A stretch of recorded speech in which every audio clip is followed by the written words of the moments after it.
Hello, welcome, episode 90 of Goodwin Boxing's Ring Talk. I'm joined by Steve. How you doing? I'm good. 10 away from the century. Good weekend. I can't believe you're at 90 already. It's good, isn't it? Yeah, so time flies. yeah. Okay, so we'll get stuck straight into it, Steve. Talking about last week's. So we'll start with Jordan Josie first of all. Southern area against Power August. He had the fight on the weekend. Just tell us obviously what happened. Well, obviously, I mean, the thing with Jordan, he had 8 amateur fights, as you know that. Mm-hmm. He had very limited amateur experience. People don't realise this, and he's taking on there a GB kid. Mm-hmm. So, you know, we covered the reason why you box at home and why you box away. I mean, the GB kid from Josh who went there on Saturday had hundreds of fans. Sure. The massive support, big ticket seller. So in that instance, you had no choice but to travel away. But the interesting thing was, through 5 rounds, Jordan's ahead. He's ahead. The ref had him 1 up. Mm-hmm. Most people in the crowd had him 2 up. Okay. And he was boxing brilliantly. When you go away, the plan from the trainer, rightfully so, was you go through the first half, try and get ahead on the scorecard, and then second half. But because you're boxing away, you can't rely on that. And in the second half, step it up. Yeah. So round 6, he goes out to step it up, goes into the middle of the ring and gets tagged. Yeah. And that was basically it. He just got caught with a big swinging right to the side of the head. And it got him, and August was really got him on the ropes and finished it, and the referee stopped the fight. It was a correct stoppage. Yeah. But what's frustrating is we're talking about an 8-fight amateur who's making great progress, outboxing a GB kid for 5 rounds. So to me, that clearly demonstrates that Jordan Joseph is not finished in the sport. And he should continue. Because Power August is a good boxer, isn't he? As I say, good GB. He was 10-0. He's now 11-0. You're mixing it, and you know, sometimes even having that fight on home soil might have been a different result because they wouldn't have felt the need to have gone out to war in the 6th because they would. You think it might have been heads. The closer rounds when you're away can go the other way because of course, not that anybody's being corrupt, but it's just human nature, isn't it? The thing, and you know, so it's just unfortunate. I spoke to Jordan's dad yesterday, and we're going to have a meet up in a week's time. He can come again without a shadow of a doubt, and. That's why we love boxing. One shot predominantly can change. But he's still going to become a champion. I've got no doubt of it. Still so young as well, isn't he? 23. He's still got a big future ahead of him, and we've just got to rebuild. So that's what happens. A loss or two doesn't actually make a difference. Doesn't define where he's going to end up. No. Tevin Farm, I think it was lost on his debut. Mm-hmm. You know, we've covered so many of these examples, and it's fine. So he lost a fight to a really good kid. Yeah. But if he'd got beaten up for 6 rounds, then you might have said, but he's not. That didn't happen, and that's why you can still be very positive about the fight in going forward. Yeah. Okay, sound like a Jordan, but I say good effort. So also at the weekend you had the American Sky show. I didn't see it, but obviously I watched it all. We'll start from the bottom. So we'll start with Joshua Parker first. So obviously Joshua Parker, as everybody knows, obviously the only losses he's had so far is against the 2 Brits, William White and Joshua. He fought cruiserweight. Yeah, obviously building him back up, aren't they, to try and put him in with somebody. I mean, I can understand why they fit, but it wasn't a fight. Well, it was a bit. But he just basically beat up a cruiserweight. Yeah. But the interesting thing was that cruiserweight did actually land quite a few times on him. Okay. He didn't look that good. He's never been the hardest to hit Parker, though, is he? To be fair, he was hit. Although the thing was, the cruiserweight couldn't hurt him. But he just. So what do you think they'll do with Joshua Parker? Who do you think they're building him back up for? Well, Eddie's going to use him as a feeder, isn't he? Yeah, for who though? Whoever suits Eddie at that time. At that time. I mean, that's what happens. I mean, you when you sign with Eddie, for example, or even with Frank, you're either signing as being the one they're going to build, or you're signing as the one they're going to feed. Yeah. And that's what you have to work out and make the decision accordingly. But it's one or the other. Parker is a feeder, not the one. I suppose the plus side to that is he's getting opportunities. He'll be getting well paid. So. I never said it. I never said that you don't do it. I never said you don't do it. I said you need to understand what you're signing to. But you know, the point is when Eddie's got such a big monopoly on everything. You know, that's you have to take that and then hope you manage to spring the upset. So, which so it'll be interesting to see. Okay, so Martinez versus Harris. So obviously, Harris had no. I said before he was going to get smashed. Yeah. I think it's fair to say he didn't get smashed. No, I think he showed his level, didn't he, from the highlights that I see. I mean, do you know the difficulty? When you take a fight like that, when it doesn't matter what anybody says before, you know you're going to lose, right? It's just how bad you lose. Sure.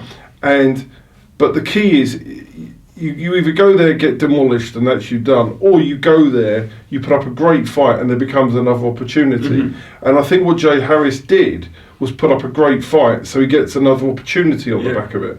So, and he really he has done things the hard way, Jay Harris, hasn't he? He's built up, took his chances, and obviously went away for Martinez. This the same Martinez that obviously got the no contest against Charlie Edwards, wasn't it? I mean, he smashed it. I mean, it was just ridiculous. Well, the Charlie Edwards fight, yeah, he won that. And he wanted, Charlie Edwards was never going to do a rematch. No, sure, ridiculous. As well. So I thought Jay Harris done a great job. Got put down in the 10th, got big balls, got back up. He lost the fight wide, in my opinion. Yeah, I've heard some people saying that some of the scorecards were too wide. 109, 118, 112. The 118, 109 is probably wide, but you're going to get that. I thought 5 rounds, 5 to 6 rounds was fair. He was competitive, but not winning. Just good. But he was talking about people that lost. Well, Martinez lost his debut. He was the one that lost his debut. Yeah. So you've got to get losses don't matter. But Jay Harris can come again, and I thought he'd done a really good job. Okay, Khalid Yafai versus Ramez. Showed levels. Yeah. I mean, he's the longest reigning world champion, British world champion. But you know 2016. Yeah, but how many? If you had asked any boxing fan who was the longest reigning world champion, no, I know they wouldn't get. It also doesn't help because it's Superfly. There isn't the massive interest in Superfly. And that's the problem, isn't it? He's been a world champion, the longest reigning world, with nobody knowing who he is. Yeah, 26-0 before that fight. That was his defining fight because it was the first time. If he'd won that fight, he would then have established himself because he would then have been taken on what I consider to be a former great who they thought was obviously on the slide. Sure. But he'd only lost to one person, Chocolito, and he just basically dominated him and beat him up and won every round and stopped him, dropped him. Yeah, dropped him in the 8th. So I haven't seen any of that one. The problem with Khalid Yafai is he's been shown where his level is and it's below elite. But he's not fan friendly. Nobody's going to go out and go, I want to buy a ticket to see Khalid Yafai. So therefore it becomes very difficult in terms of career building. You need people who say, I want to go and see that fight. So even at our level, when you're promoting, when you're managing somebody who you're trying to get with a big promoter, you need people to want to go and see them. Sure. And Khalid Yafai's always going to be there. Counter arguments there, Steve. You say that he's been a world champion who's been fighting in a box room. What more building do you do of someone to go? You can't do any more, but you've got the thing with that is I agree because he's not been mispromoted. Sure. The problem is he hasn't become a world champion, long reigning. But he hasn't. Career building can you do? But he doesn't have a big fan base. No, sure. But this is important at every level. He's not that exciting that people that are not his fans are going to want to pay to watch him. Yeah. So therefore, this is why a boxer needs to have a crowd. If you're going to really you get to that thing, you've got to have people want to see you. And that's what I'm saying is Eddie Hearn is, in my opinion, the best promoter at promoting fighters. Yeah. And obviously he makes them bigger names. Sure. But even he's not been able to make the longest standing world champion a household name. Okay, so Mikey Garcia, Jessie Vargas. Mikey Garcia, who's bounced around weights. He's not a welterweight. He's too small. Seems to be. I think he weighed at 10.5. So. Well, he's not a welterweight. He got schooled obviously by Errol Spence, was far too big for him. If he goes in with Crawford, he'll get beaten by Crawford. He'll beat the good level welterweights. Yeah. He won't beat the world class welterweights. Yeah. So if he's going to want to fight, he needs to come down a weight if he wants to fight the elite. Soon after the fight, he's called out Spence again on Manny Pacquiao. Well, he says his way of saying at 147. Well, Spence will be the same thing. Pacquiao's done, so he probably beats Pacquiao. Yeah. But yeah, I don't know why he doesn't come down to super lightweight. But yeah, I mean, I guess if he gets a Pacquiao fight, he get well paid and he wins. Calling out Spence, it's going to be the same again. Same fight. And nobody's going to want to watch it. And he probably can call him out because nobody's going to pay for it, nobody's going to want to promote it. So it's easy to call out a fight that nobody's going to want to do. Fair enough. Okay, so that's the main ones of that for the weekend. So looking ahead, Steve, this week you've got a few of your managed boxers that have got title fights. Yeah, we've got two. We've got a busy weekend. So we've got Curtis Felix, Southern area. Fights for the Southern area welterweight title against Sam Gilley. Now, Sam Gilley is one of MTK's hot prospects. I mean, I think they've said that. And we know Sam well, and he's a very good fighter. Big at the weight as well. Big at the weight. but he's never been hit back. Sure. And might have been in the gym, but he's never been in a fight where he's been hit back. Now, Curtis isn't that type of fighter, because Curtis is more of a boxer. Yeah. So, how much pressure Curtis puts on him, we'll see on Saturday.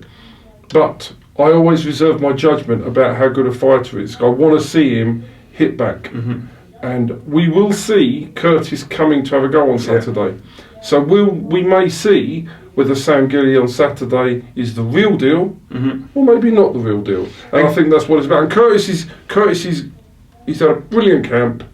He's sparring brilliantly. He's got the bit between his teeth. He's going to bring it to Sam Gilly. And he's been in a big fight before. It's the first big fight for Sam Gilly. Curtis has an advantage. Because I don't care what anybody says, Sam Gilly is no Echo Esserman. No, sure. Echo Esserman's levels above Sam Gilly, right? Yeah.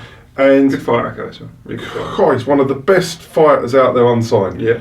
And, there would be there would be not a question. I'd put my house on Echo Esserman to beat Sam Gilly. So just being realistic about where levels are. It's not an insult to Sam Gilly. I just think Echo Esserman's brilliant. But Curtis has been in the big fight before. Sam Gilly's never been above 6 rounds and never fought anybody that's going to hit him back. Sure. So that's what's going to be interesting Saturday. Of course, Sam's at home. He's got home advantage. Decent tickets there, so it'll be noisy there for him as well. So it's going to help him. So I think, but I'm looking forward to the fight. I think Curtis goes with a live chance. But and he's getting very well paid, as you know. Right. So it's a good fight for him, and we will see. We'll know a lot more about Sam Gilly, who I think is a really good fighter. Yeah. But whether he's a special fighter is a different matter, and we'll know whether that happens on Saturday. I think Curtis Felix has a good chance. Okay, so and also you got Kay Prosper. So Kay Prosper, who's been a bit frustrated, he was hoping to get the British title shot, and then they gave it to Philip Bowes against Akeem Ennis-Brown, which is fair. Curtis, obviously Kay wants the winner, but in the meantime that fight got postponed, and that's happening in March. So if Kay beats Bilal Raymond, we hope that puts him bang in line for the winner at some point. But Bilal Raymond is trained by, is managed by Kevin Merry. He's a good fighter, and he's big, tall. So Kay's got different things to overcome here, and it's not a gimme this fight. But Kay Prosper is improving under Xavier Miller, and I do expect him to retain his title on Saturday night. Okay, and so then coming into this week, the preview of the Sky card first of all. Yeah, the 7th of March. Right, so Manchester Arena. I don't want to be critical of. I think the American cards are better than the British cards at the moment. I think the American. Why do you think that? Just because they've signed more American talent recently? Because they haven't really signed much UK talent recently. The odd one or two here and there, but not the drive that. And he's not doing what he did before, which was build the UK market. Sure. He's not building the UK just market. spread, I guess, is it? I guess that's the case. Well, obviously that's a question for him, but there is no doubt that there's a lot of talent that if he was pursuing his model of a few years ago, he would be grabbing and developing. He's not doing that now. So it does mean that the shows are a bit weaker, because he develops his fighters against international opponents that may not be that good with good records, but there's not the actual, what I would consider the stable that he used to have. So the cards are notoriously going to be a bit weaker on the back of that. Couple of good fights, Anthony Fowler, Jack Flatley. It's not a good fight. There's one good fight on the card. That is not. Let's look at. We'll start off with the Fowler then. So Fowler obviously lost to Fitzgerald. Flatley got beaten by Harry Scarf for the English title. Was dropped in round 6. He's lost rounds to Alistair Warren. He's lost rounds to many journeymen. So I would suggest that Jack Flatley is not that great. Sure. He's an okay, competent fighter. It's popped up for Fowler to win the title. Yeah, he drew with Troy Williamson, which is a Warren fighter. He beat Craig Morris, who was sliding. But apart from that, he's lost rounds to journeymen. You know and I know, when we look through fighters' records and we're building them, we expect them to beat journeymen most rounds. Sure. If they continuously drop rounds to journeymen, then you know and I know what that really means when you step up levels. And Jack Flatley is that. So I think he gets well beaten by Fowler. Scott Quigg, Jono Carroll's a really good fight.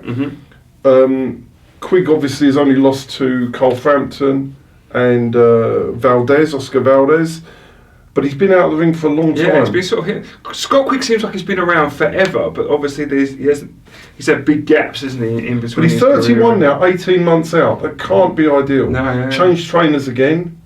This cannot be an ideal preparation. Carroll is we'll come and have a go for more sure. active. We'll come and have a go. I actually really like that fight. I think it's a really good fight. So I think I don't think you can call it, because 31 at that weight with 18 months out, it could be sliding, and Carroll's going to. If he is sliding, Carroll will expose that. I think it's a really good fight. I'm looking forward to that fight, which I'll watch on Sunday morning. The rest of the card, though. Yeah, Hughie Fury's on. Zach Parker. Well, let's look at Hughie Fury. Hughie Fury. Pavel Sauer. Well, Hughie Fury is not the greatest to watch. Sure. At any time. Let's be honest. Now, Sauer has all of his wins have come in the Czech Republic. He went and fought Filip Hrgovic and was knocked out in a round. That tells you all about Pavel Sauer and what he's going to bring to the table. He'll probably go rounds. Fury will be the he'll go rounds with Hughie Fury, but it'll be a ball fest till Hughie Fury gets rid of him. Yeah. But he gets rid of him at some point. But he should be, if you were a puncher, you get rid of him in a round or two. Hughie Fury might last a bit longer. But even though Hughie's not the biggest puncher, you probably wear him down. Wear him down in 3, 4, 5. But it's not a fight. And we got Zach Parker against Rohan Murdoch. WBO. Rohan Murdoch, 24-1. Good record. But it's the first time he's come out of Australia. It's another one of these. 15 months out of the ring. Come for the money, isn't it? Comes for the money. Zach Parker, although he shouldn't be undefeated, he lost a fight. He got gifted a decision he should never have been given. Zach Parker's good, but Murdoch is a typical home-built fighter that's now come for his big payday. But I don't think Zach Parker's world elite level, so it's probably going to be a competitive enough fight, with Zach Parker probably winning, or will win, I would guess. But I hope to see a better Zach Parker than we've seen in that last fight. The final one, Callum Johnson. That's off, isn't it? Is it off? Is it? I was told that was off, but okay. Is it still on? I'm not sure. I don't know. That's just what I've got on the. Okay. I don't think that fight. Well, if it is on, great. If not, no, I'm pretty sure that's. Callum Johnson said it wasn't happening. It's on box rec, but I don't think it's happening. Oh, okay. Right. So I missed that. So that's the Sky. That was actually a decent fight. I say it was a shame, because I like Callum Johnson. It's good to see him back. Now, contrary to other fighters, he's somebody you would like to go to watch. Yeah, absolutely. Yeah, can punch hard. Right, and then obviously you got the Goodwin Boxing Show. Yeah. On Saturday, BETHNAL Bust Up. Looking forward to it. Let's start off from the top. We got this is a prospect show. This is There's no title fights on it. Just prospects. We originally had the Lopez Nick Parker fight, but we realised that was going to die. So in effect, what we've now got is a prospect show, but there's some really, really good prospects on there. So let's start off with Denis Dekikajev, who we all rate highly. Very good. He's unassuming, doesn't say much, and if you look at him, he doesn't look like he can be the boxer he is, but he is incredibly talented. He's 23 years of age, 5 wins and 1 draw. The 1 draw was against Ben Fields, who's since fought for Central Area title. And in that fight, he was winning the first 2 rounds and just got tired. But again, lesson learned from that. I'm sure he won't be tired next time. Stepping up 6 rounds now for the first time, Denis. Taking on Chris Pilkington, who always comes. And that's probably, I think, going to be a great fight. Good fight. It's a good fight for Denis, because Pilkington will keep going for 6. So Denis has to make sure his stamina lasts for those 6 rounds. But I think Denis Dekikajev is a champion in waiting. I agree. I think Saturday will show where we are and how near we are to titles. But I think Denis Dekikajev is somebody, people don't know his name yet, but they will know his name very soon. And like I say, he's very unassuming, doesn't cause any trouble. He's the nicest thing. It's just lovely, isn't he? You don't hear from the kid. It's just great. It's a great thing. The other 6 rounders: Terry Conroy, managed by Derek Granger, fights Jordan Granham. Terry from Poplar brings a good support. We're not involved in his management or anything like that, but he's on the show, so appreciate him coming on. James Verbeeten, who's featured later on the One to Watch, he has his second fight. He takes on Lee Devine. James fought Jamie Spate on his debut, turned pro quite late, but he really is talented. If he had turned pro 4 or 5 years ago, he could have been very, very special. But he's still one to watch, but he's on a crash course to get there. He's on a little, but he's exciting to watch. From Crawley ABC, nice guy as well. Really nice guy, and I'm looking forward to seeing James again. Jamie Smith, who we've spoken about many, many times, and I really rate Jamie. And I want to say something else about Jamie Smith. And it feels like I'm in love with him, but I think he's superb, right? He beat Kalinowski 40-36, right, on his debut. Kalinowski, let's look at what Kalinowski has done previously in the UK. He's took rounds off Southern Area champion Nick Parker, took rounds off Mark Little, took rounds off Jose Lopez, who's fighting for the Southern Area title, yet he didn't take a round off Jamie Smith. Right? And that was a late change of notice as well, wasn't it? About 3 days out, the opponent changed. And he's gone in with like 13, he's took rounds off a 13-0 kid, Nathan Fawley. Now this Kalinowski's taken, but he couldn't take a round off Jamie Smith. Now Jamie Smith now, he's now fighting Taya Mehmed, who's, we know he's super tough. He's only been stopped 4 times in 38 fights. He's been in with Gary Cornish and Dillian White, Taya Mehmed, in his career. When he went up to heavy, went down to super middle. He's all over the place. But I think it would take an almighty performance to stop Taya Mehmed. I'm not expecting Jamie to stop him. No. If it does, it will be a bit of a statement because not many people. It would be a massive statement, but I'm expecting Jamie to beat him every round. The next one, Sangeeta Birdi, who had her good win bout and just got carried away in a big punch up and got caught, which can happen. Now I'd rather have a softer touch on this, but with female boxers, I'm afraid you get what you get. And she's taken on Bojana Libeskaya. Now this Libeskaya fought for the WIBF world title. She went the distance with Terry Harper. She took Cameron and Jonas 4 rounds. Now, that's mixing in high levels, and we're having to put her in with a girl of ours. And that's the problem with female boxing. I think we talked about it before, but the reason is there's no depth, is there, in the female box at the moment? There isn't journey women, if that's the term, or more experienced. It's either you kind of going in with someone that's experienced that lasts around, or someone that's very inexperienced. There is no depth there. So Sangeeta's changed trainers now. She was Brian G, which is obviously going to help her. So I think from that point of view, we would like to have got an easier fight than this. We couldn't. So she's got the balls of steel and all those, you know, and she's going in now. We're going to hear from her now because she came down to the office and done an interview. Yes, we've done an interview with her. So we're at an interview now. So Sangeeta came down from Mini Day, and this is her interview. Okay, so at Goodwin Boxing HQ, I'm joined by one of female boxers, Goodwin Boxing female boxers, Sangeeta Birdi. Sangeeta, how are you doing? I'm great. How are you? Not too bad, thank you. So come up for the media day today. You've had your photographs done. We're going to do some green screen. How's the experience been so far? Yeah, it's been great. I feel like I'm in the spotlight now. So we've got the green screen footage to come up in a bit. That's always fun to do. So Sangeeta, obviously interesting story for you. You're 1-on-1 as a pro. You turned professional in India and had your first fight out there. Just tell us how that all come about. Well, I just started going to India, and then I just had an opportunity to get a license. So I was just like, all right then. And I fought semi-professional and amateur, and then I was like, all right, let's go for it now. And then one of my good friends, Tony Bainge, he told me about Steve Goodwin. So yeah, that's how I became a pro. And became a pro, obviously got a BBFC licence, obviously made you pro in the UK. The fight didn't go the way, unfortunately. You won the great first round, got caught a second shot. How did that feel from the first one? How's it different? Obviously, we always prefer winning than losing, but we know it can happen. How did it different in your mindset, and how did it all feel, the whole experience? I mean, the first fight, there was hardly anyone there, and I knocked the girl out in 30 seconds, so it was quite quick. Being here and fighting here in front of all my fans, being a professional, was a lot of tension for me, but yeah, it didn't go out so well, but there you go. That's the pressure, is what it can be. Like, people don't realise that about the pressure of coming in, you know, the expectations. You don't carry the expectations of yourself and what you want to achieve. When people are coming to support you, you carry the expectations of them as well, can't you? Yeah, I believe it's all down to the coach as well. If you don't have a good coach, then who are you? You're nobody.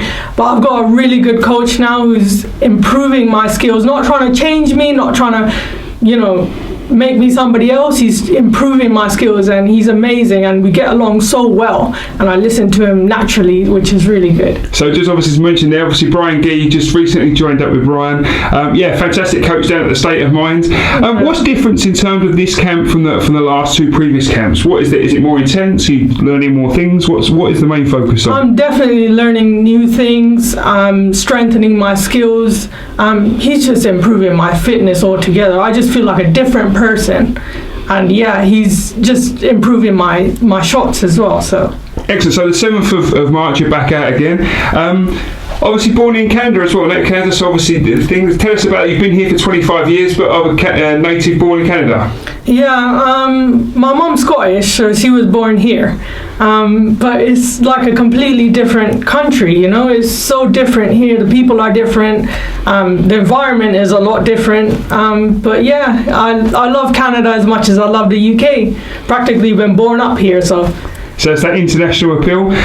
So obviously we're not far away from there, from the 7th of March. How are you feeling now as it's drawing a little bit closer? What's your nerves and what you're feeling like as we approach close to the fight date? Well, I'm feeling amazing. I know what professional boxing is now, and I know what to expect, so it's going to be really good, and I'm relaxed, and I'm just going to do what I do best, and that's box. So yeah, we're not going to go crazy this time.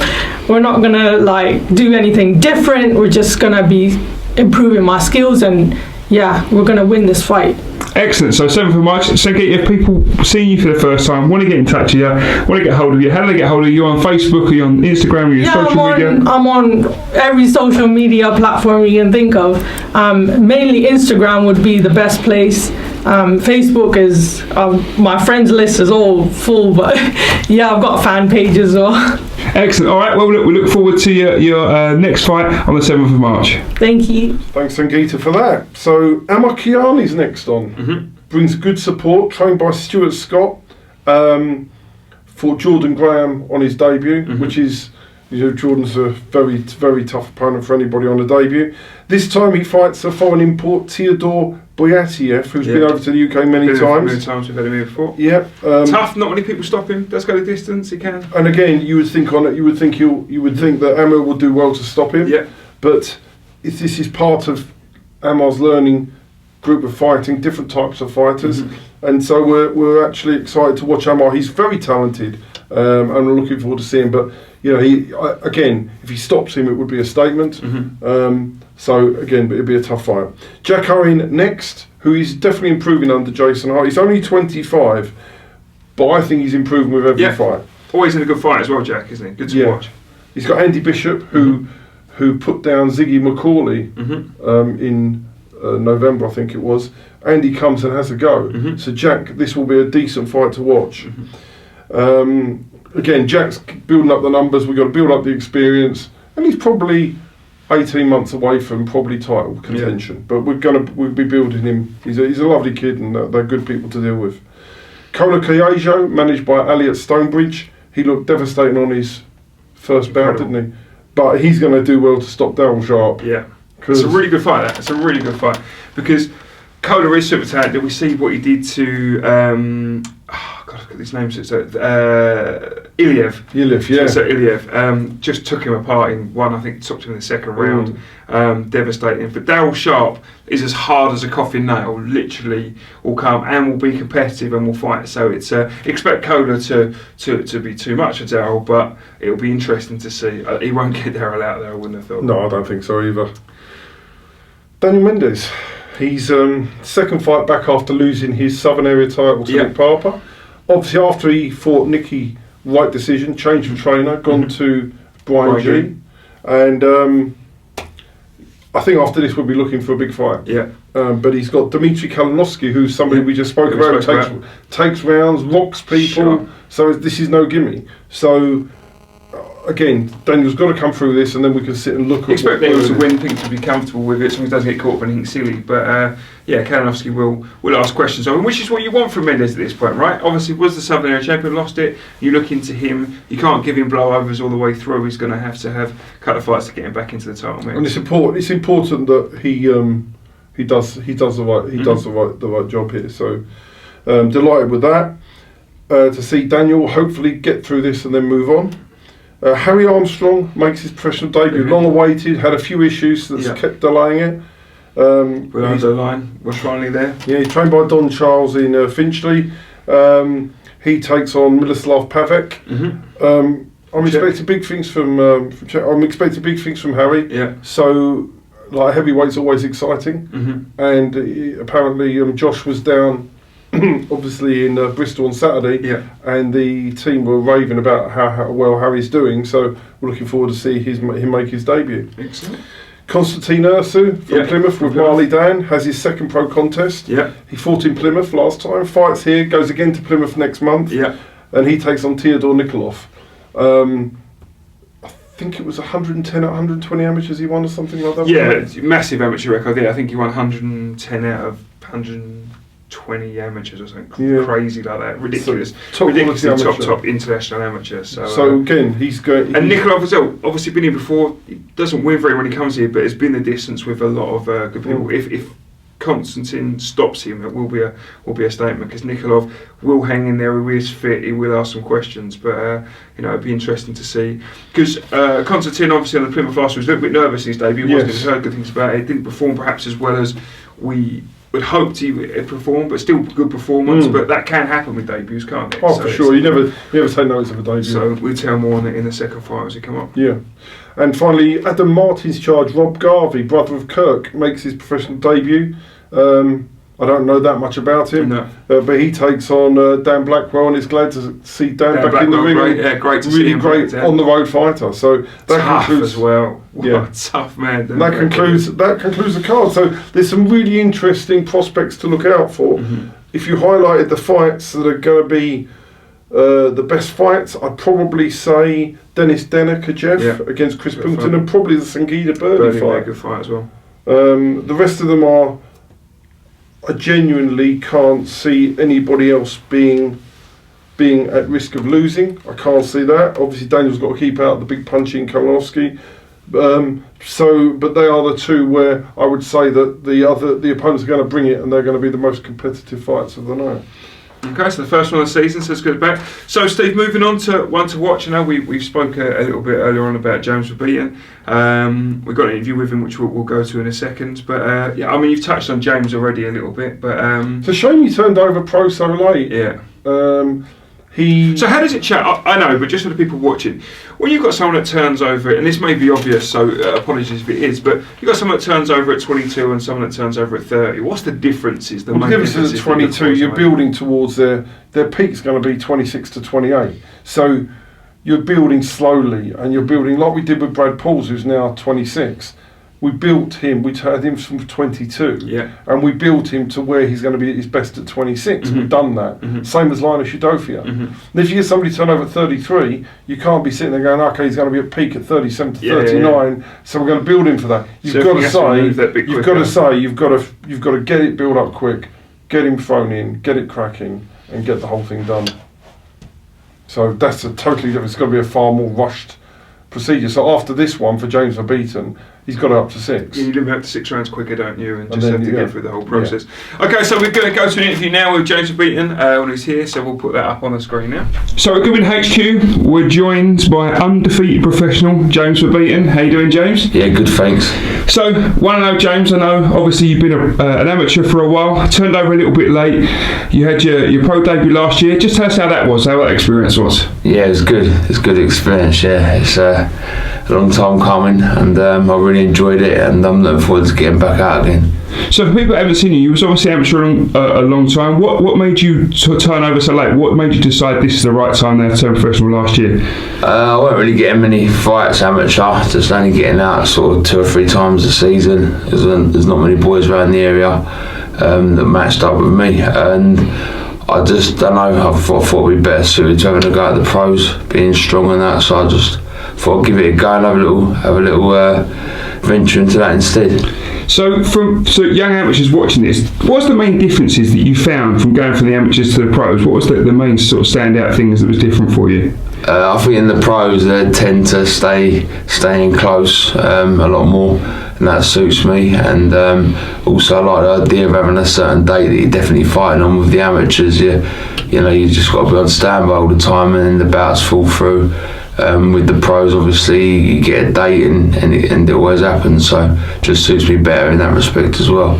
And what about the experience in terms of how did that difference to how you felt on the fight? Did you feel more nervous, or did it just feel like another fight effectively? I don't know, with them making the weight, I think that took all the nerves out of it for me. Normally with the amateurs, I was always worrying, but with this, once I made weight, everything was easy after that point. So it's just different in a few different ways, I suppose.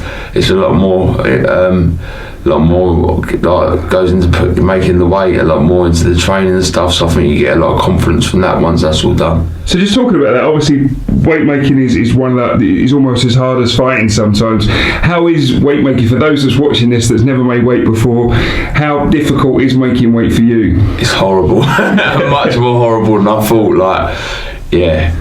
It's a head fuck. Oh, sorry. No, sorry. That's right. Yeah, it's a head fuck because I don't know. You like, it just doesn't seem like it's going to happen. Then right at the last minute, it all comes together. But it's hard. That constant frustration of one day being a little bit lighter, next day heavier, even though you can't work out why. It's sort of like it's sort of. Well, I get to a point where I whack the kids for having a pack of sweets. you want to kill everybody, but yeah, it's worth it in the end. Okay, so Pride Fight number 2, the 7th of March.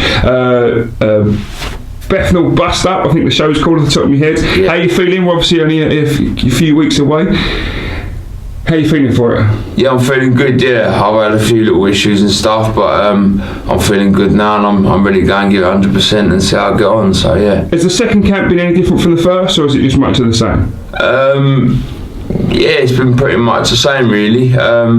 Yeah, no, it's been good. Like I say, I had a few little injuries to start with, which have slowed me up a little bit, but we've made up for it now, and I'm ready to go, really.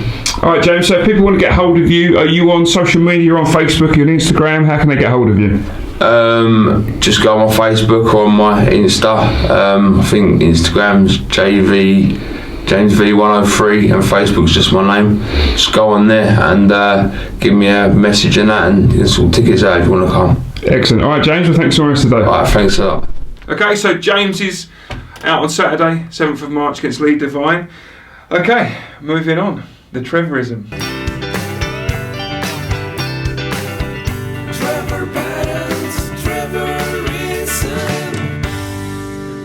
Here we go. I was with Trevor on Saturday night. God, here we go. So he gave me the Trevorism on Saturday night. Okay. And this is what he says. Boxers should be banned from wearing beards. Right. In boxing. Wearing beards? Or having beards. having beards. For having beards in boxing, they should all be clean shaven. Okay. For 2 reasons. Number 1, he believes it cushions the effect of a punch. Right, okay. And number 2, because boxers that take drugs and growth hormones, their chins get bigger. And it's a way, jaw off. Yeah, yeah. And it disguises the fact that their jaws are in different proportion to what they should be. So he wants them banned for 2 reasons. Kevin, you've got to discuss that one. Okay, well, there's 2 tracks of thought there. There is evidence to suggest that people on growth hormones and stuff like that can square the jaw off, and that's why people have beards. So there is that. I think the thing with the beards that Trevor hasn't picked up, obviously it can be used to irritate a cut. I don't think in the amateurs, you can have a beard, or it has to be very clean shaven. In the pros, there is no rule for it, although I know it has been discussed by the board recently where they've looked into it. With it cushioning the blow, there's one way for Trevor to test this.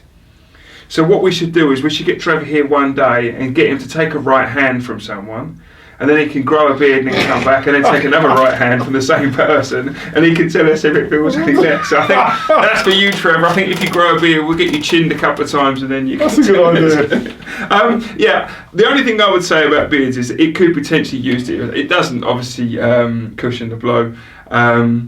There is the growth hormone thing, but I don't necessarily think that's if you can't pick it up anywhere else, I don't think the ball's going to hit. But the cushion the blow, but irritate the cat it can do. If you imagine you could brush it and stuff like that, but Yeah, but that's what I think you should do. Okay. He's coming to do it. Trevor's there. If you're at York on Saturday and you want to discuss anything to do with boxing, with the guru of boxing, he's in the VIP bar, and he'll talk to you about anything to do with boxing and bore you silly. He's nuts, honestly. He is not.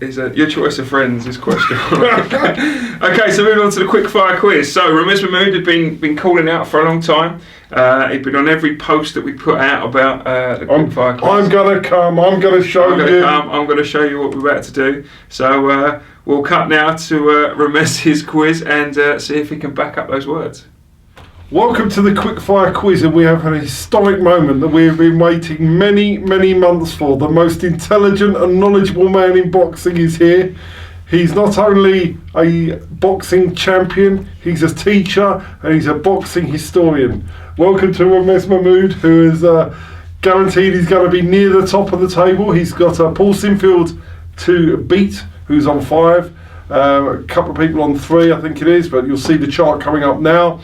But Ramez is looking to definitely beat the bottom score of Linus Udoka on 0. So it's time to go, Ramez. Are we ready to crack on? Yeah, thanks for having me. Go.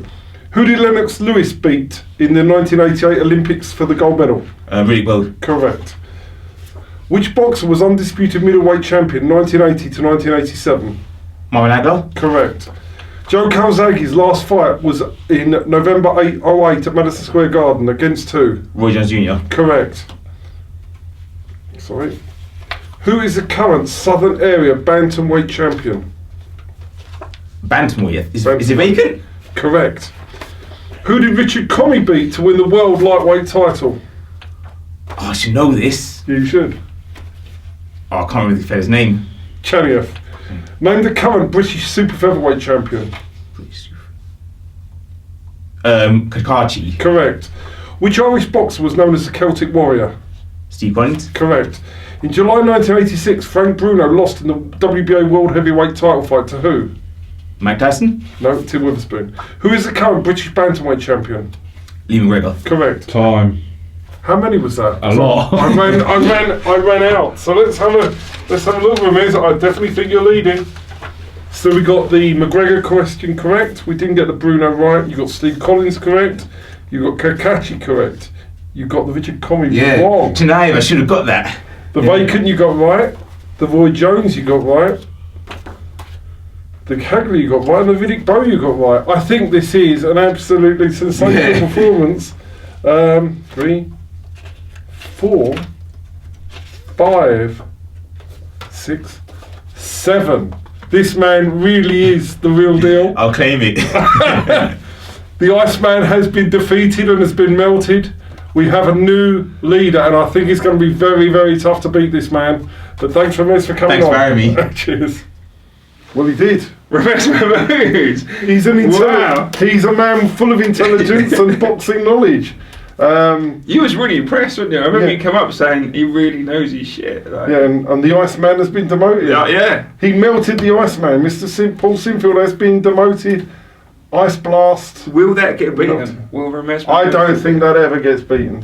I don't think 7 is a massive task. I mean, I know Josh will be putting up the screen now, but if you look at the variety of numbers, it's a huge number. So he's done really, really well. How are you going to do it? How long does the league run for? Does it run for a year and then it resets? About a year. But then we'll always keep the top man there because that's going to be the reigning champion. The lineal, yeah. Quickfire champion. Okay, so well done, Ramez. You did back up your words. Okay, so the betting zone. So the betting zone. This is something where we've had one bet so far. We will highlight really good value bets with a high strike rate, and where we think that they are pretty nailed on, and they'll be 5-point bets. Sure. And there is one coming. So I would imagine that will be here. The 5-point bet will be here in the next month or so. Obviously, like be that. sensible with betting, but always only get what you can afford to lose. 5 point is the maximum bet. But today, just got a 1-point bet, and that's on David Avanesian at 10 to 11 to beat Josh Kelly. Now, the mathematics and the statistics show that when you get a UK fighter like Josh Kelly that is shorter than he should be because he's a UK fighter, more well known, and they bring an amateur record, and they take on somebody who's seasoned and has mixed at a world level, that the odds should be different than... Can skew the odds, can't it? Yeah, skew the odds. So Avanesian should be around about a 4 to 7 chance. Doesn't mean he's a certainty to win, but he should be 4 to 7. He shouldn't be 10 to 11, which is basically a 50-50 spin. David Avanesian beats... this type of fighter will beat Josh Kelly more than 1 in 2 times. Sure, yeah, absolutely. Probably more like 2 in 3 times. And therefore, it's worth a small interest at 10 to 11.